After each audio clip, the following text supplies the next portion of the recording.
Hi, this is Ian Khan. I'm the producer and host of the GX podcast and the GX video series. We're filming here at the World Government Summit 2023 in Dubai. And I have with me Rob Wolcott. Now, Rob Wolcott has an amazing introduction. He's the co founder and chairman of the Twin Network. He's adjunct professor at Kellogg. He's adjunct professor at Booth in Chicago. And he's a board member at many different organizations. The list is too long. Rob, welcome to the show. Thanks, Ian. Great to be here in Dubai. It's such a pleasure having someone like you be in Dubai, attend World Government Summit, but also attend the GX Forum, the GX Talks, because we need leaders like you to help us understand what's going on in the world. Well, I appreciate that, Ian, but I'm most excited to be here because more than anywhere else I visit in the world, the future is being created here in Dubai, in the UAE. The rate of prototyping, of experimentation, of just trying things, and some of them work out great, is higher here than maybe anywhere I've seen in the world. Now you work across, universities, networks. You work across the newer generation of entrepreneurs who go and make amazing things. What are you seeing from more like a entrepreneurship life, life cycle? How is innovation happening these days? Well, that's a big question. I invest in entrepreneurs. I work with entrepreneurs, but my research and teaching has been focused on large enterprises and governments and large nonprofits and how they try to innovate or fail to innovate, as the case may be. But I think one of the most exciting things to me compared to 20 years ago when I started in this field is that there's a lot more flow between large companies, governments, entrepreneurs, investors than there was 10 or 20 years ago. And the flow isn't just, I'm going to invest a little bit of money and hope it works. It's how can we work together to be more powerful, more successful in taking not only the ideas and the new, which the entrepreneurs tend to be great at, but then also once we've got something, we've got some proof points, let's scale it up. And nobody is better at scaling quickly than large enterprises. They have to be bought in. They have to get over their own internal inertia. But if they do, in partnership with entrepreneurs or governments that are being supportive, like here in the UAE, then scale can happen a lot faster. What is the reason for this increase of flow? Is it just that there's a lot more cash that companies have available now? They want to invest it in the right places? Or is there more focus on collaboration? That, hey, let's find the next big breakthrough and collaborate across the board. What's going on? Yeah, well, collaboration's critical, but that's a means to an end. And so it's happening more because it works better. It works better when we bring people together from across different lines, different industries, different roles in the world. And an entrepreneur's role is to navigate through significant uncertainty and build and pursue a vision where others can't see. An executive at a large established company's role is to take those extraordinary resources that have been built up over decades in some cases and shepherd them, steward them to remain successful in the future. Those are very different roles. But we find that when you're trying to create the future, you need the resources to invest. You need the existing customer base, the channels to market, the understanding of how the industry is today. And you also need the people who can re-envision how it should look in the future. Yeah. And that's where this starts to happen because it works. It's not just because people woke up one day and said, we need to be collaborating because somebody told me we need to collaborate. It's because the people who are better at collaborating do better. Okay. Their businesses do better, they make more money, and then other people say, I want to do that. Yeah. Now, for organizations, large enterprises, you do see leadership behave in a different way, right? Look at current leaders of large technology companies as an example, the Googles, the Microsofts. There's a shift in leadership as it was compared to 20 years ago, right? They've become more people friendly. They talk the language of the common people, and they don't look like large enterprises anymore. They look like your friends, right? Who doesn't know Google? Everybody knows Google. We all love Google like it was our family member. What's that mindset change that's happening in the minds of people? Right? What is that? Well, I think in terms of looking like a friend or a family member, it depends on which friend and which family, because there are a lot of people who would disagree in terms of a Microsoft or a Google and how they interact with them in their personal and professional lives. But I think what technology leaders, smart technology leaders have figured out is they have to care.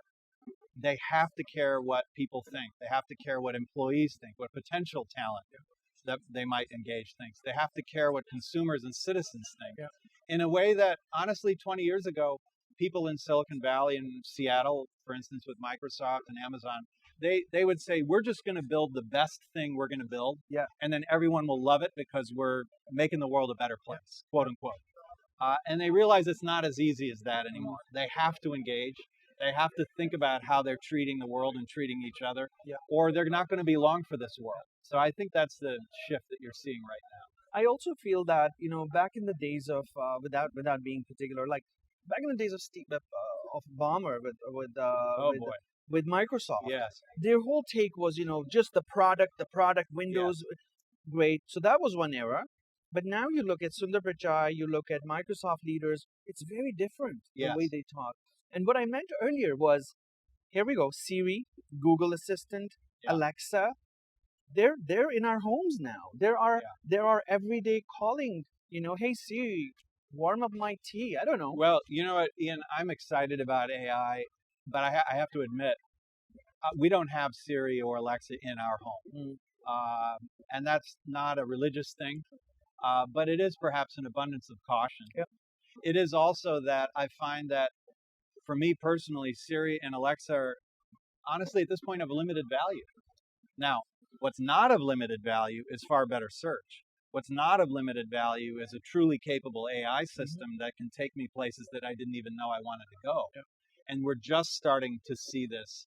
There's some major transitions going on right now in the world. In fact, it's the subject of a book that I'm working on right now for Columbia University Press, Columbia Business School, called Proximity. And we could talk about that a little bit if you want. Absolutely. I wanted to ask you about Proximity. Tell us about the book. What is it about? So about 2014, I noticed that, so almost a decade ago, I noticed that everybody was paying attention to AI and Internet of Things and connected devices and every sort of digital 3D printing, rooftop solar. That doesn't sound digital, but they're all digitally enabled. Yep. They were all paying attention to them, but in isolation. What could I do with IoT? What could I do with 3D printing, for instance? And I asked, what are common underlying dynamics that they drive across the economy and across industries? And what we discovered through the research was something so clear. Once you hear it, you'll see it all over the place. But no one's really noticed. And that is in the digital technologies, because they allow us to distribute capabilities at smaller and smaller levels all around the economy, ever closer to each moment in time and space. Therefore, what they do is digital pushes the production and provision of value ever closer to the moment of actual demand in time and space. That's proximity. Now, understand what I'm not saying is just better supply chain management. That's important, that's great. It's much bigger than that. I mean, technology, business model platforms that literally allow us to wait, to procrastinate until there's an actual customer ready to pay for something.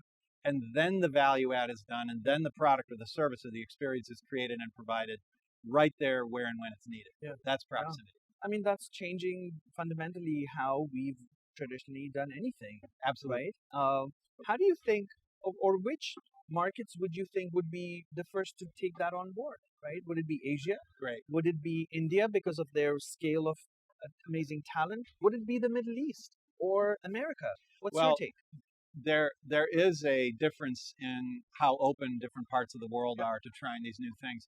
But from what we're seeing, it's not so much a geographic question, it's more of an industry and value question. So to give you an example, the things that become proximate fastest are those that can be completely encapsulated into digital. So this sounds obvious, right? But remember a decade or so ago when Netflix announced they were going to be streaming, their share price collapsed because people thought, oh my gosh, they're going to give all their value away digital, it's going to be stolen. Well, what happened? The opposite. So anything that can be completely digitalized can become proximate almost immediately. I mean, think about it. We take it for granted. You can watch any video you want, anywhere, at any time on your smartphone. And people say, okay, that's not very exciting, obviously. That's proximity. But it happened there first because all of the value is accessible through digital. Now, take, for instance, physical products. Physical products are taking longer to do that because, of course, there's the physical product. And I can't throw that through the internet, right? But what I can do is I can put the plan to make that physical product into a design file, download it into a 3D printer, and print that exact thing, that Yeah. one copy of that exact customized thing that I Yeah. want at that moment. Yeah. And we're starting to see this with physical products and to see it with experiences. Yeah.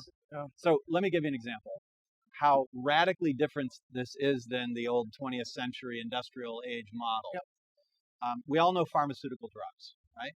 So the U.S. government, I'm sure the UAE government as well, has certain pharmaceuticals in stockpile just in case there's, for instance, a terrorist attack or something. Of course, yeah. There's an antibiotic we all know called ciprofloxacin, just to use an example. It has a shelf life of 2 or 3 years.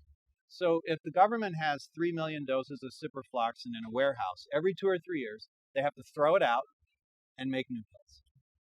Today, there's a company called On Demand Pharmaceuticals that came out of DARPA, the Defense Advanced Research Projects Agency. This technology is approved for military use and right now is going through process to be approved for civilian use. What can it do? It's about this big. It's the size of a small refrigerator. Yeah. You type in ciprofloxacin or atropine or whatever the drug is you need, and within a few hours you have exactly the product you need and exactly if you need 300 doses, if you need 1,000 doses made right there on site. Right. Now here's the punchline. That ciprofloxacin has a 2 or 3 year shelf life. The ingredients in this piece of equipment are carbon, hydrogen, and oxygen. What's the shelf life of carbon? Forever. Forever. Yeah. That's it. So think about how dramatically different. So think about what impact this has for sustainability, of course. for eliminating waste in the world, for bringing generic drugs to places that don't have access to them now because they don't have production capabilities and they have to wait for Western companies to give them gifts. Yeah. With a technology like this, they can make the product they need where and when they need it and only as much as they require. Absolutely. And this is, the model of that Amazon perfected years ago with its book publishing. Yeah. You order a book and they will print it and they'll send it to you based on those specs. Yes. And you would never know that it has been printed by Amazon. Yes. I feel that, this is such an exciting era when you can do print on demand, you can do the proximity idea on things that it could open up so many different possibilities. Well, right here in the UAE, Ian, last time I was here for the Sharjah Entrepreneurship Center in December, and while I was here, I went to visit Bustanica, which is a Crop One partner out next to the Dubai airport. It's the largest vertical farm in the world right now. Oh, wow. Currently operating. Not only was the produce produced there, I tried some, extraordinarily high quality, but it was so exciting to go to this vertical farm right next to a major airport. And the next day on my Emirates flight back to the United States, the salad I had on that flight was picked at that vertical farm the day before. Oh, wow. That's an example of proximity that's happening right here in Dubai. Incredible. I love it. We can talk so much more about what's going on. Quick take on proximity and government services, governments. How can these work? How can proximity work for governments? Great. So one of the things we recommend in the book and also when we're working with companies and organizations is don't worry about the way the world is right now. When you're starting to think about the implications of proximity and how it might roll out in your part of the world, don't start with the way the world is now. Ask yourself, what would I love to have? What would I love to know? So with respect to your citizens, say, if they could have anything wherever, whenever, what would it be? So don't let reality get in the way at first. Once you've defined what citizens really want, when and where, and some of it will be crazy, so this is part of ideation, but you're going to discover that more and more you're going to be able to provide that because technology will enable it. Another question we suggest to businesses, and I'd suggest to governments as well, is if you could know anything, anytime about any of your customers or any of your citizens, what would you want to know? Yeah. And technology can allow us to do that. Now, there are ethical issues to deal with. There are privacy issues that are going to be front and center for the rest of our lives, Ian. But the reality is that if you want to know it, if you want to provide it, you can increasingly because technology allows us to do things we could never have done before. I love it. Well, I hope you have an incredible time here at the summit. Thanks for being with us and sharing your ideas with our readers. We'll look forward to that book, and after it's out, we'll have you back on this series somehow.